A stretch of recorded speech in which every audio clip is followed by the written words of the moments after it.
Esta noite eu quero tratar com você sobre o seguinte tema: a provação e a aprovação do pai da fé. Ele não se tornou o pai da fé por aquilo que ele conseguiu arrancar de Deus. Abraão não se tornou o pai da fé por colocar Deus na parede.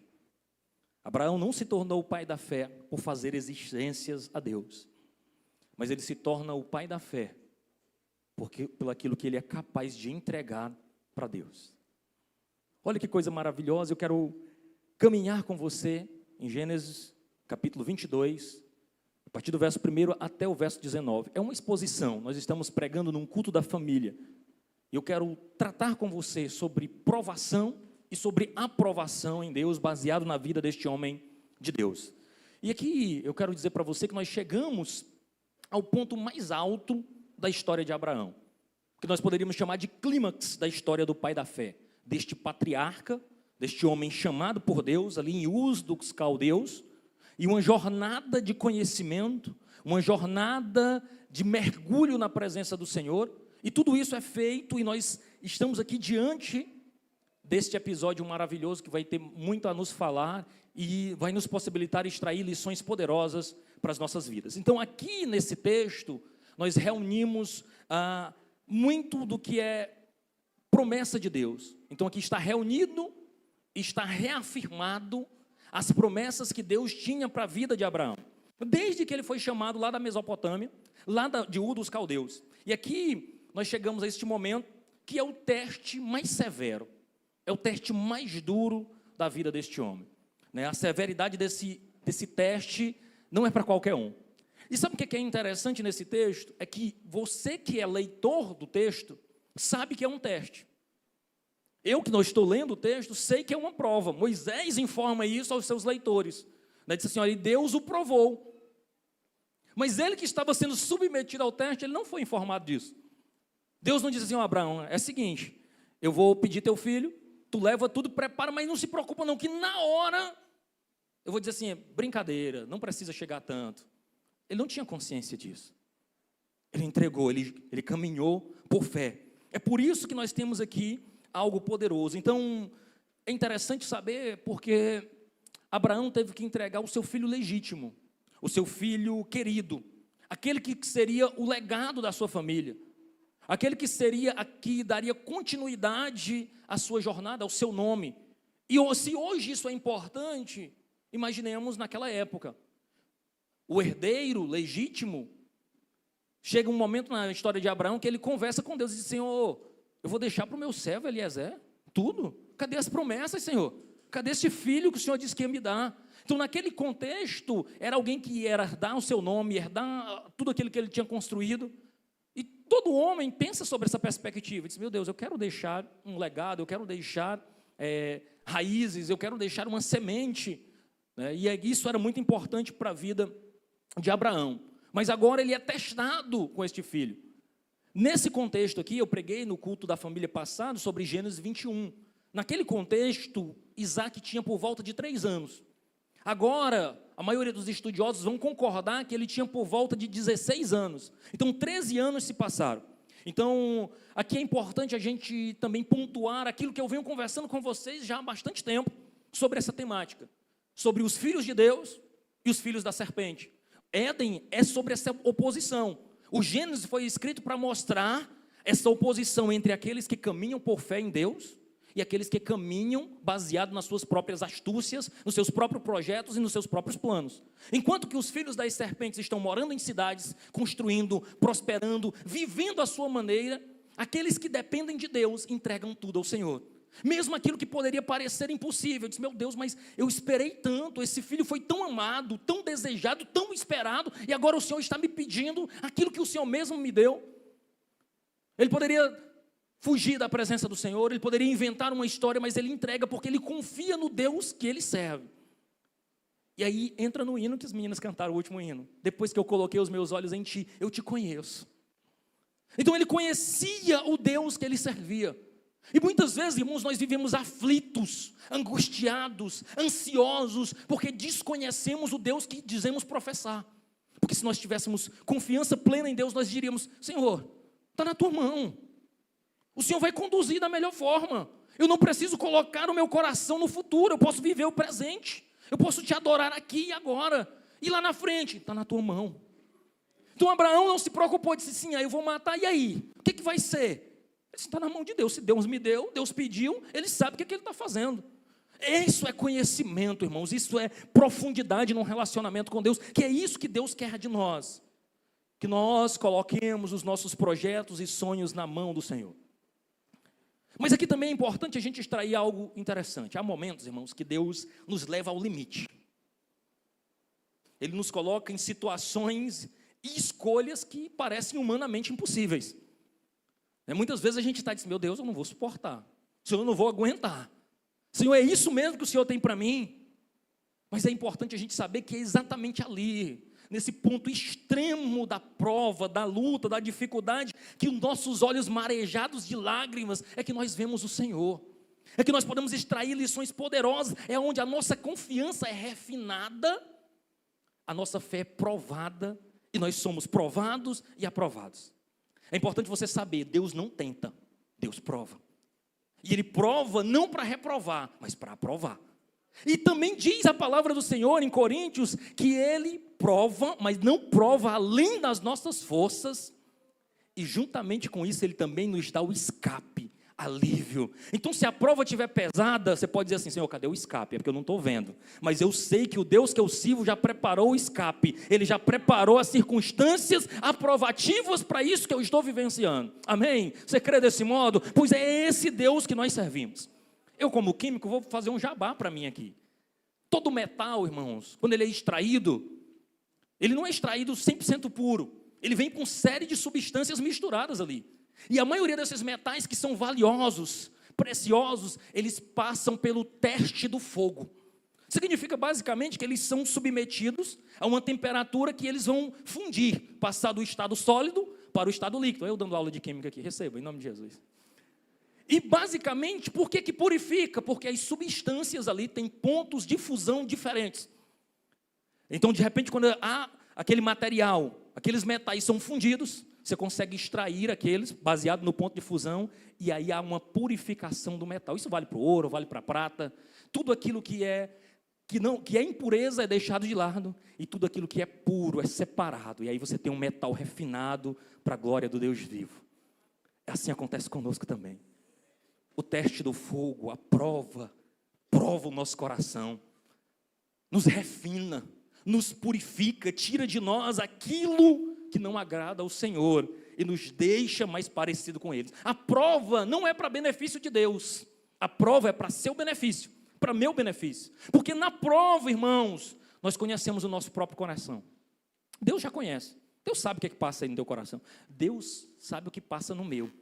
E o que eu acho mais lindo do Evangelho é isso, porque Deus conhece a minha mente, conhece meu coração, e ainda assim me ama, ainda assim te ama. Porque eu tenho certeza que já passou coisas no seu coração e na sua mente que você não tem coragem de pronunciar. E saber que Deus conhece. E ainda assim diz: olha, há esperança para ti. Meu filho, deixa o meu espírito trabalhar em ti e eu te transformo. E você vai ser nova criatura. Eu vou te refinando, louvado seja o nome do Senhor.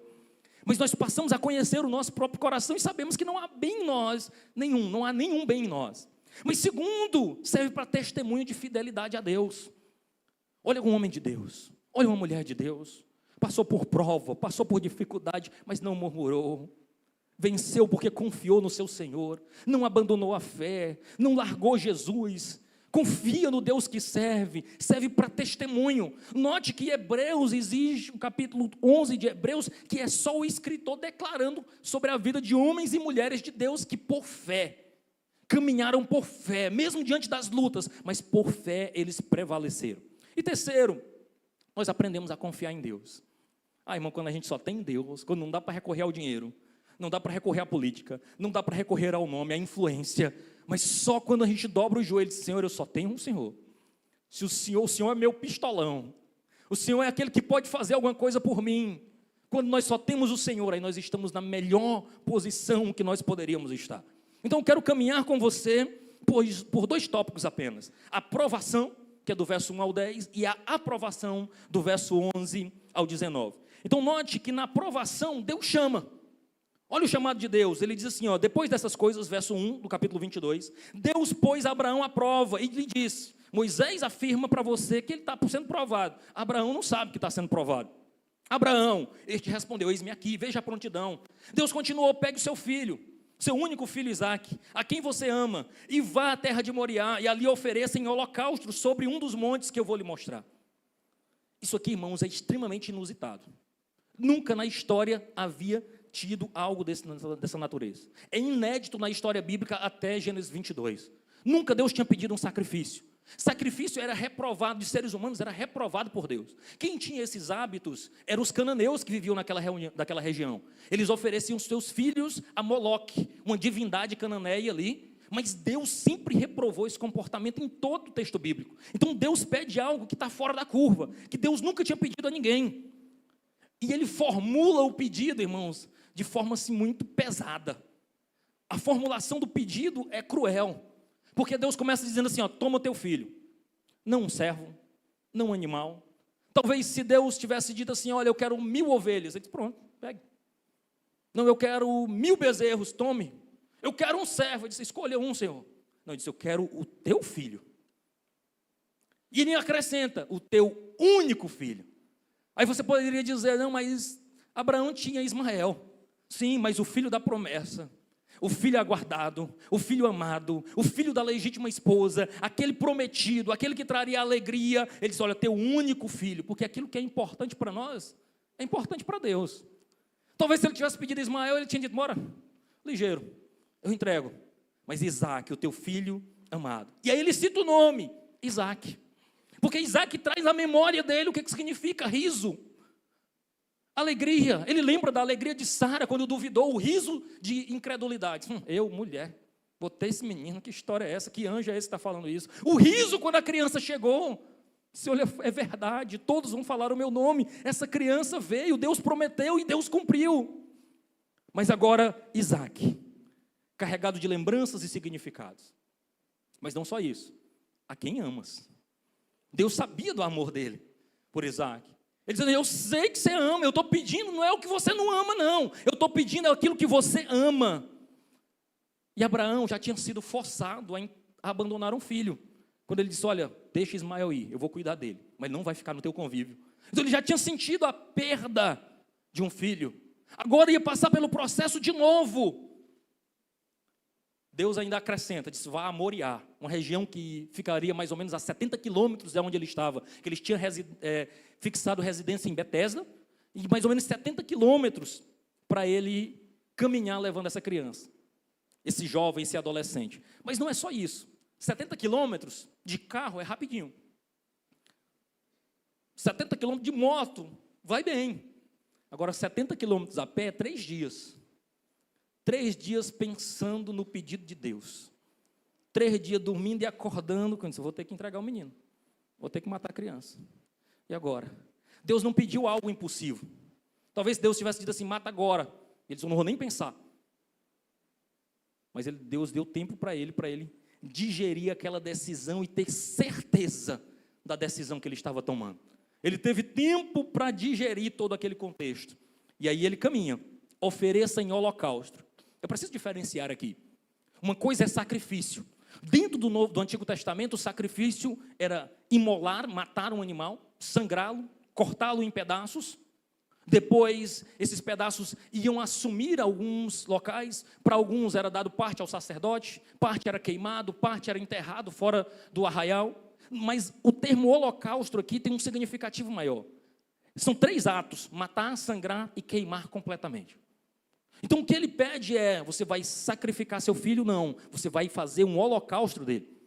Matar, sangrar, queimar completamente. Então pense a dor disso. E aí, para completar, novamente, Deus traz à memória o primeiro encontro que ele teve com Abraão. Sobre um monte que eu te mostrarei. Ele sai mais uma vez numa jornada de fé, sem saber exatamente qual era o destino. Sem ver o destino. Olha como Deus trabalha. Então a prova era severa, você pode dizer, meu Deus, que Deus é esse? Que Deus cruel é esse? Mas não é só isso. A prova era compatível com a importância de Abraão na história da redenção. Abraão não era qualquer um, é o pai da fé. É o primeiro homem chamado por Deus para uma responsabilidade importante. É em Abraão que serão benditas todas as famílias da terra. Hoje nós estudamos pela manhã o derramamento do Espírito. O Cristo prometido é um cumprimento da promessa de Deus feita a Abraão. Então, meus irmãos, muitas vezes nós precisamos compreender: a quem muito é dado, muito também é cobrado, como diz Lucas capítulo 12, versículo 48. Deus nos deu tanto e Deus nos cobra tanto. É importante que a gente saiba isso. Mas o que me chama a atenção também nesse texto é a prontidão de Abraão. Vejamos, Gênesis do versículo 3 ao 6. Na manhã seguinte, Abraão se levantou de madrugada e, tendo preparado o seu jumento, levou consigo 2 dos seus servos, e Isaque, seu filho. Rachou lenha para o holocausto e foi para o lugar que Deus havia indicado. No terceiro dia, Abraão ergueu os olhos e viu o lugar de longe. Então disse aos servos: esperem aqui com o jumento. Eu e o rapaz iremos até lá, e depois de termos adorado, voltaremos para junto de vocês. Abraão pegou a lenha do holocausto e colocou sobre Isaque, seu filho, e ele, por sua vez, levava na mão o fogo e a faca. Assim os dois caminhavam juntos. Abraão não questiona, ele obedece. Às vezes, irmãos, nós somos muitos de questionar. Mas Abraão aqui, Deus fala, a impressão que nós temos é que ele tem um sonho de madrugada. Deus fala com ele, ali à noite. Na manhã seguinte, ele não enrola, diz: não, daqui uma semana eu vou. Não, vamos dar aí 15 dias para ver se Deus muda de ideia. Deus pediu. Na manhã seguinte ele já levanta de madrugada, toma todas as precauções, né, meu Deus, agora a palavra não saiu. Eles tomam todos os cuidados. Eu não vou repetir uma palavra que eu não estou conseguindo, né? Para que se realize o projeto de Deus. E agora ele toma e segue em silêncio e angústia. Irmãos, muitas vezes nós carregamos como líderes familiares, como pais, como profissionais, como ministros do Evangelho, cargos, fardos, que é só nossos. E às vezes a gente gostaria de dividir com alguém, mas a pessoa simplesmente não compreende. Talvez se você apresentar para alguém, mas isso é besteira. Mas eu quero te dizer que talvez você esteja carregando esse fardo de angústia que Abraão carregou durante 3 dias. Ele não podia chamar Isaque: deixa eu te explicar o que vai acontecer, meu filho. Deus me pediu para te entregar em holocausto. Isaque ia entender nunca: meus servos, deixa eu te explicar aqui. Ele não tinha com quem dividir, ele só podia dividir com Deus. Então há momentos, irmãos, que nós não temos a quem recorrer. Só o Senhor nos compreende nas nossas dores, nas nossas dificuldades, mas você tem um Deus que te compreende. E quando você não conseguir falar, o Espírito Santo interpreta gemidos inexprimíveis, como diz a palavra de Deus em Romanos. Às vezes nós não conseguimos falar por palavras, nós gememos diante de Deus, mas diz a palavra do Senhor que esse Espírito entende esse gemido e diz: olha, Pai, está sofrendo, está padecendo, tem misericórdia, traz da tua graça sobre a vida dele, louvado seja o nome do Senhor. Aqui, irmãos, o texto não menciona Sara. Muito provavelmente, se Abraão fosse fazer esse pedido para ela, ele teria levado uma negativa. Então, ele não conta, não se fala se ele contou a história ou não. Mas o que me chama a atenção aqui é que quando chega em um determinado lugar, ele diz: servos, fiquem aqui. E libera uma palavra profética. Porque eu e o rapaz iremos até lá. E depois de termos adorado, nós voltaremos para junto de vós. O texto não deixa claro como era que Abraão imaginava isso.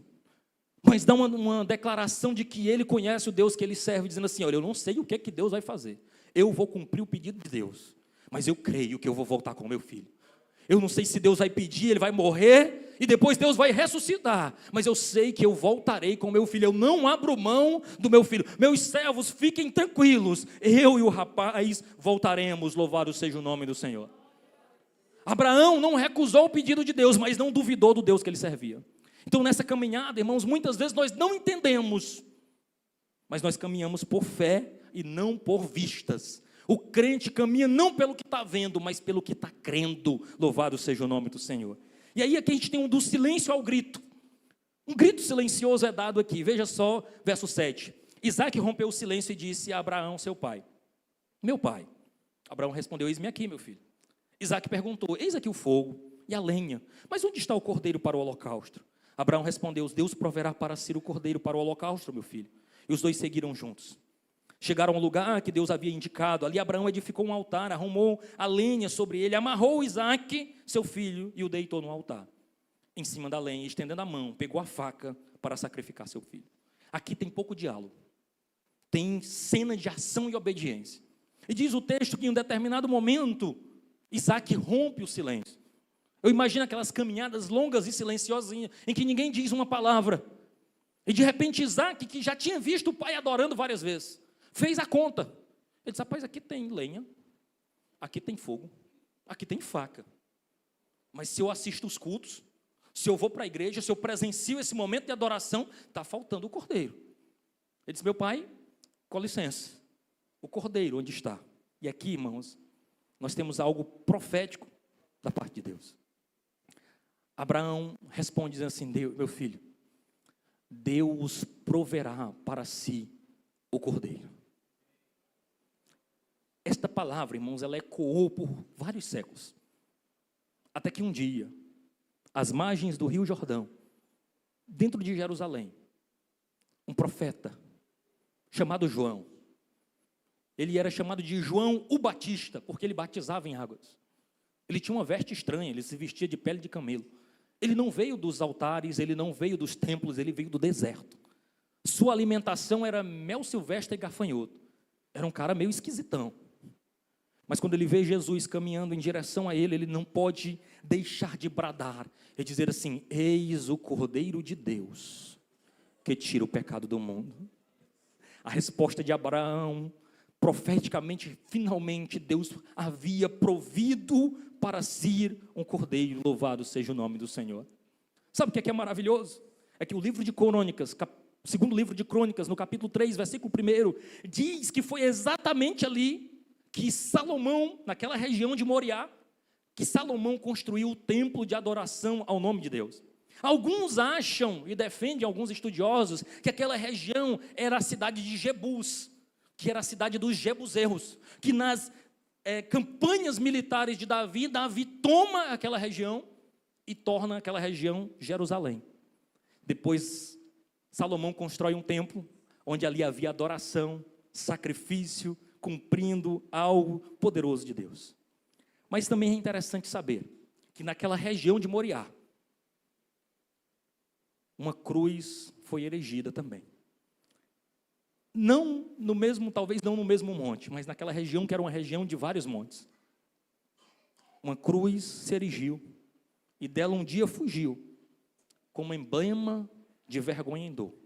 Mas contemplo esta cruz, porque nela Jesus deu a vida por mim, pecador.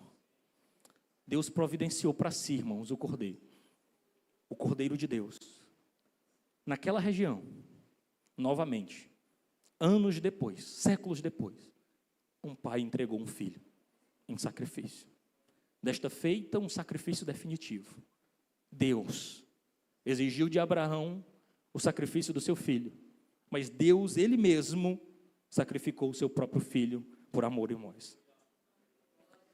É importante ressaltar aqui, irmãos, que Abraão tinha plena confiança no plano eterno de Deus. E Isaac também. Porque, como eu lhes disse, o garoto tinha por volta de 16 anos. E Abraão era um garotão de 110. Se esse garoto quisesse espernear e dizer: a mim não, você vai ter que correr muito para me sacrificar.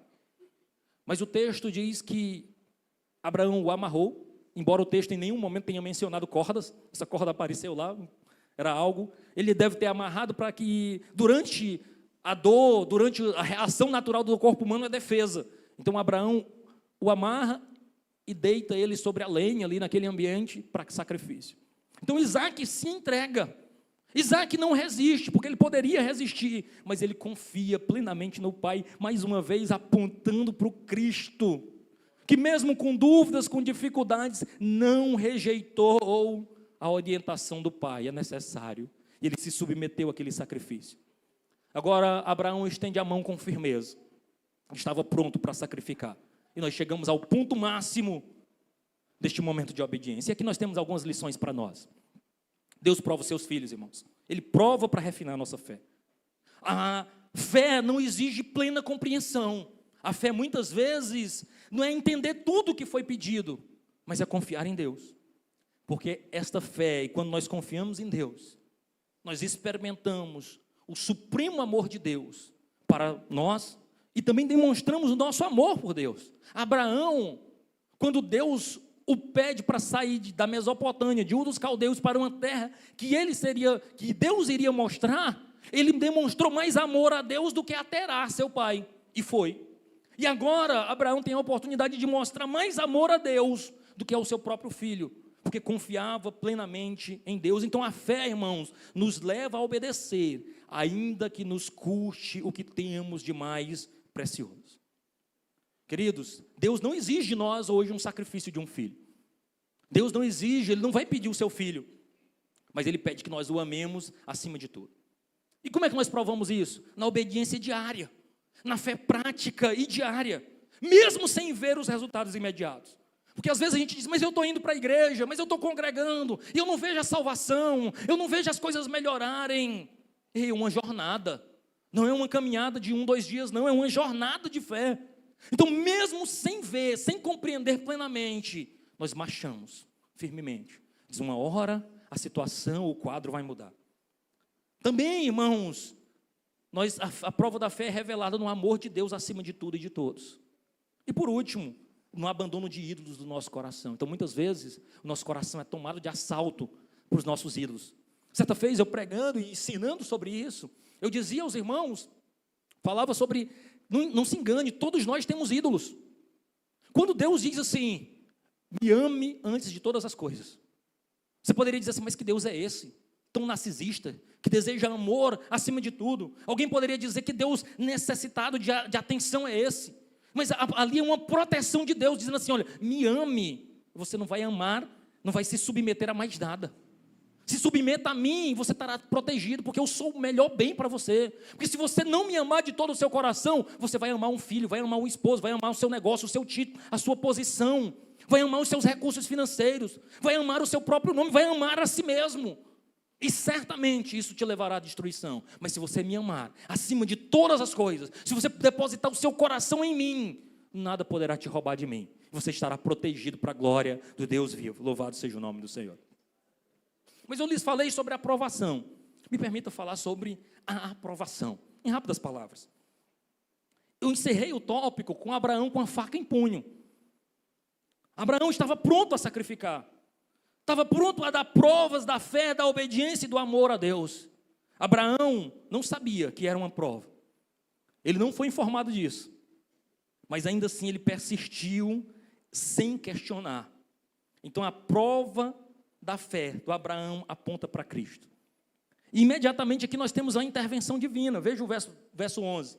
Mas do céu, um anjo do Senhor o chamou. Abraão, Abraão. Ele respondeu, eis-me aqui. Então lhe disse, não estenda a mão sobre o menino, e não faça nada a ele, pois agora sei que você teme a Deus, porque não me negou o seu filho, seu único filho. O anjo do Senhor chamou Abraão, interrompeu antes do golpe, antes do ato final.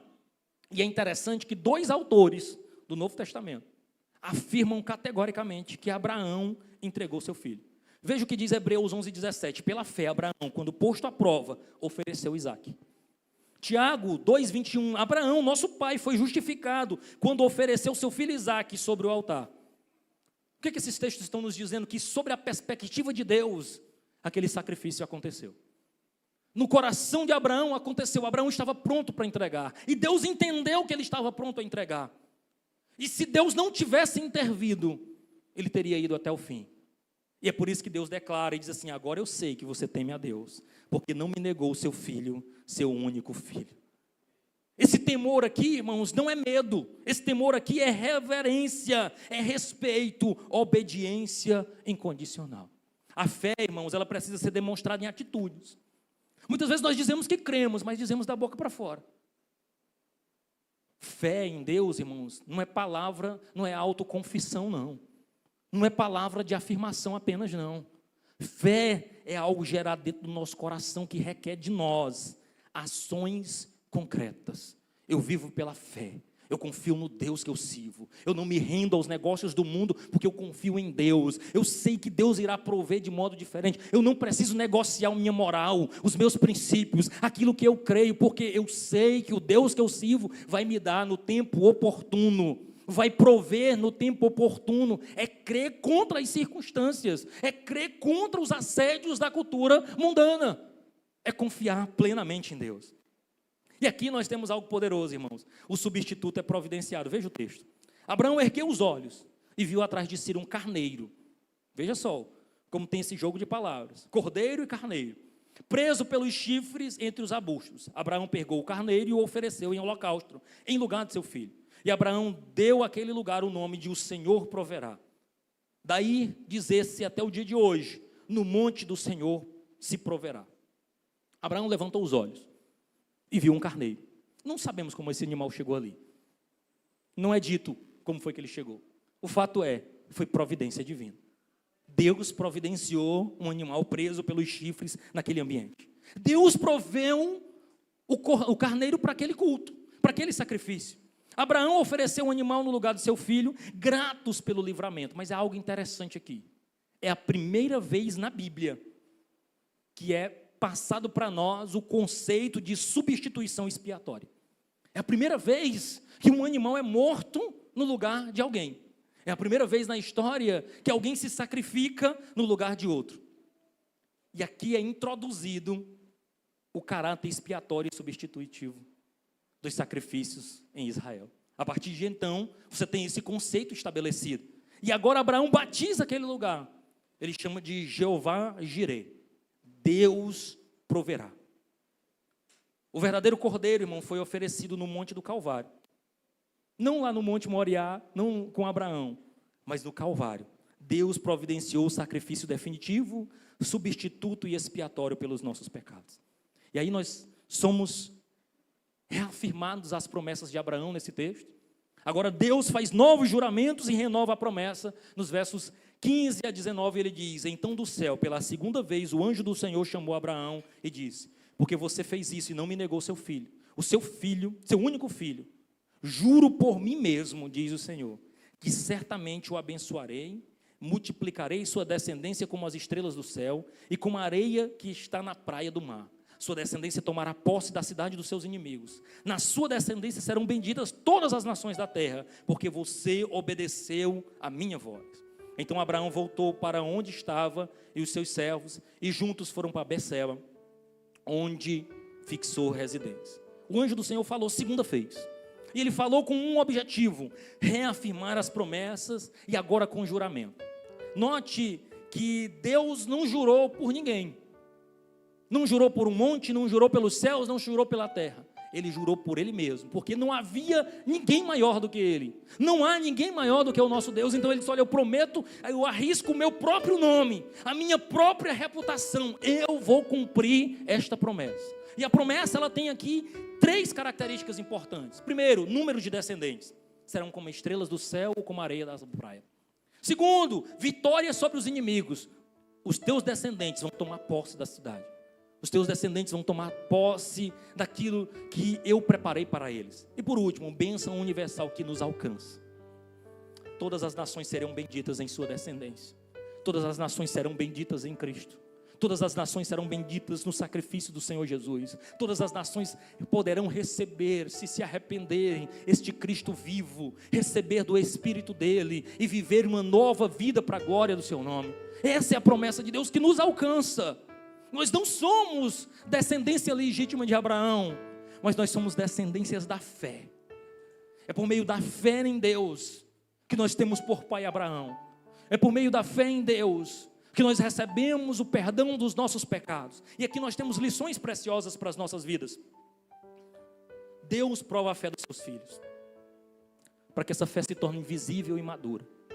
Irmãos, em tempos de fé tão singelas, fé tão pautadas em quase nada, fé sem fundamento, Deus nos chama para uma fé viva, uma fé vibrante, uma fé que tem peso, que tem características, uma fé que crê. Não é fé na fé, é fé no Filho de Deus, é fé num Deus poderoso.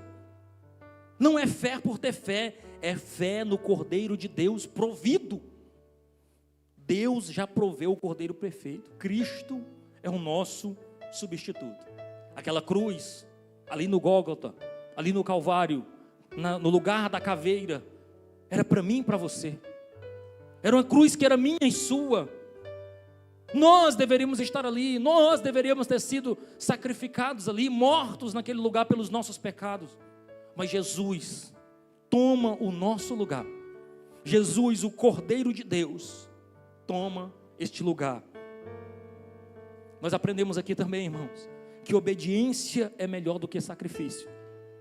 Às vezes na nossa jornada de fé nós queremos nos sacrificar, fazer atos de sacrifício. Mas Deus ensina por meio de Saul, lá em 1 Samuel capítulo 15. Saul sacrifica, Deus diz assim, olha, não pegue ninguém, mate tudo. Ele disse, não, esses boi estão tão bom. Ô boi bonito, deixa eu levar para sacrificar a Deus, para fazer um culto para Deus. Quando Samuel chega, ele repreende, Saul, Deus disse que não era para pegar nada.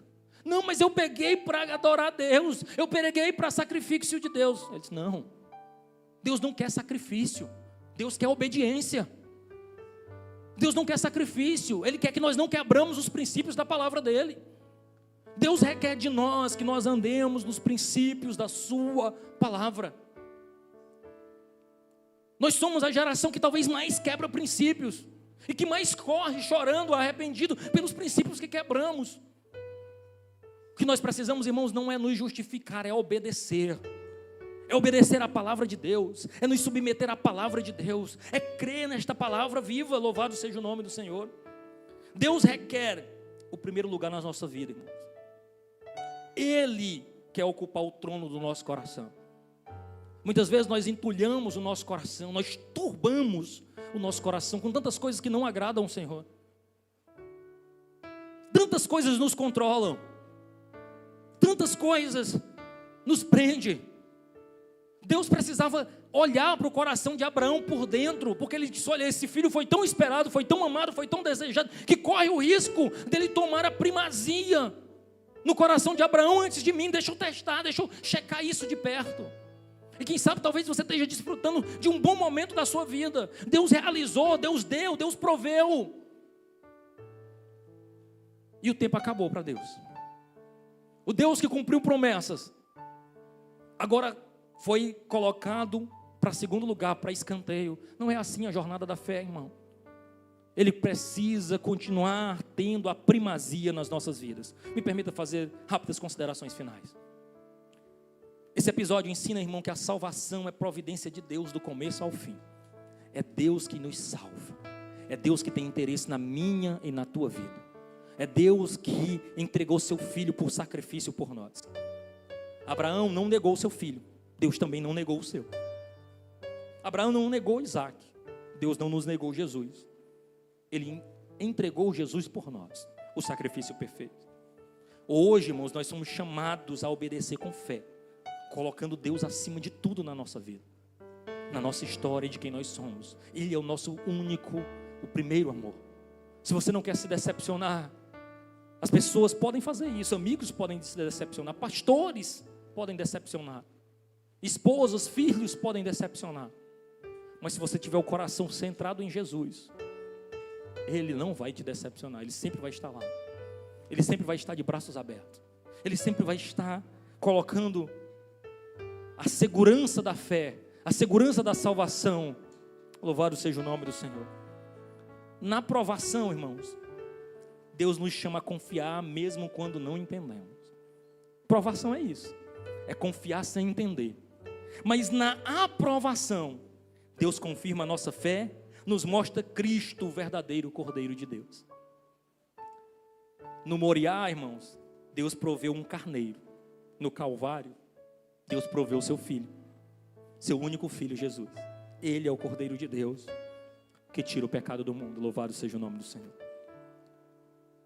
Eu encerro dizendo, a fé é provada, é também uma fé aprovada. No final, irmãos, nós descobriremos que nunca perdemos nada quando nós entregamos tudo a Deus. Ele sempre provê algo maior. Ele provê a sua presença, Ele provê o seu cuidado, Ele provê o seu filho. Para quê? Para o nosso perdão, restauração e justificação. Louvado seja o nome do Senhor. Que Deus em Cristo nos abençoe. Quem sabe você chegou aqui e não tem certeza da sua fé, da sua história, da sua caminhada com Deus. E eu tenho me preocupado muito, irmãos, porque muitas vezes nós temos levado a fé no piloto automático. Vai quando dá, faz quando dá. E eu não sou, digo isso para vocês com segurança, preocupado com números.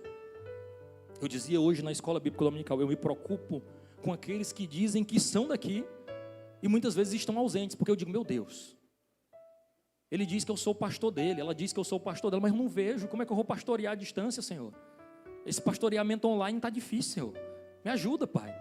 Então eu me preocupo, é por isso que às vezes você recebe uma mensagenzinha na semana, diz, cadê você, ovelhinha? Como é que você está? Uma semana, 2 semanas sem comer, você ainda está vivo? Como é que dá? Como é que você passa tanto tempo sem se alimentar? Ou comida forte, a última que eu te dei. Então, eu fico preocupado, eu digo, eu tenho que dar uma reduzida nessa alimentação, porque às vezes a gente pesa na alimentação e fica com o bucho cheio, passa 2 semanas, 15 dias, que não consegue vir a igreja cheio, né? Eu digo, não, deixa eu ir devagar. Mas a minha preocupação é com a tua alma, irmãos. Porque o reino de Deus, irmãos, é tomado por esforço. O que eu posso fazer é te orientar no caminho da verdade. Eu não posso tomar essa decisão por você. O que eu posso fazer é incomodar seu coração. É não deixar você pecar em paz. E dizer, olha, é assim que um crente age. É assim que alguém que ama Jesus se comporta. Então, em nome de Jesus, irmãos, não leve a sua fé no piloto automático. Não deixe a vida me levar. Deus tem o seu Espírito e o seu Filho para nós. Irmãos, é como você poder ter um carro bom, pense aí, confortável, um ar fica geladinho nesse tempo quente, né? Mas de repente você sai de casa e não liga o ar, ou meio-dia, você anda 2 quarteirão, você está derretendo, não é? E por que você não usa? Eu disse, não, porque eu não quero. Uma rápida analogia da jornada da fé. Deus tem maravilhas para você. Tem o vento do seu Espírito sobre a sua vida. E muitas vezes a gente está passando calor, morrendo, porque não quer girar o botão e dizer assim, Senhor, eu quero desfrutar de tudo que o Senhor tem para mim. Deus, irmãos, tem palavra de conhecimento, tem palavra profética, tem revelação, tem cura, tem dom, tem liberdade em Cristo. Tem do seu Espírito, tem alegria, tem renovo, tem cura, tem libertação, tem unção. Tem a visão do reino dele. E muitas vezes, irmão, nós estamos dizendo, não, chega, Senhor, eu não quero não. Meu irmão, está disponível para aqueles que seguem a fé. Abrace isso. Abrace os mistérios dos céus. Às vezes você quer saber tanta coisa da terra, queira saber das coisas dos céus. Irmãos, nós somos chamados ao entendimento do espiritual. Existe um mundo espiritual. E às vezes a gente quer viver só no natural. Deus tem coisas sobrenaturais para a sua igreja. Deus tem ferramentas preciosas para ti, que estão disponíveis. Basta tão somente a gente dizer, Senhor, eu quero acessar este lugar de satisfação, este lugar de que quem pôs os olhos em ti nunca mais é o mesmo. E muitas vezes nós estamos aflitos, ansiosos, angustiados. Por quê? Porque não acessamos aquilo que Deus tem para nós. Está disponível para você. Aleluia, se coloque de pé. Eu quero orar por você. Você que não tem segurança da sua salvação. É noite de salvação. O Cordeiro de Deus foi sacrificado pela sua